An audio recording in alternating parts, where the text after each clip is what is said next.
దేవుడు సిద్ధపరిచిన సమయం నీ దగ్గరకు వచ్చినప్పుడు, ఆ టైంలోకి నువ్వు వచ్చినప్పుడు కావాల్సిన ప్రతిదీ నీకు ముందే సిద్ధపరిచాడు నా తండ్రి. ఎందుకంటే నువ్వు ఆయన సొత్తువి, ఆయన స్వాస్థ్యానివి, ఆయనే లోకంగా బతుకుతున్న వాడివి, బతుకుతున్న దానివి. నా దేవుడు నమ్మకస్తుడు. ఆయన్ని ప్రేమించి ఆయన ధ్యాసలో, ధ్యానంలో, ఆయన లోకంలో ఉన్న నీకు అన్యాయం చేయడు. లోకస్తులకి అన్ని ఇస్తున్నవాడు నీకు అన్యాయం చేస్తాడని ఎందుకు అనుకుంటున్నా? వెర్రిమోహమా, సైతాను మోసం చేస్తున్నాడు. నిన్ను భయపడొద్దు.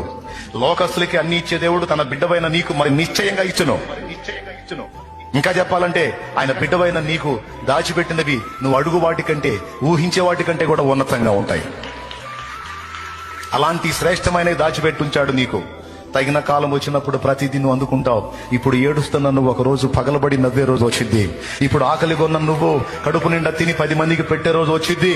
ఇప్పుడు అవమానాల్లో నడుస్తున్న నువ్వు రేపు తల ఎత్తుకొని ఘనంగా తిరిగి అనేకులు ఎదుట ఘనపరచబడే రోజు వచ్చింది.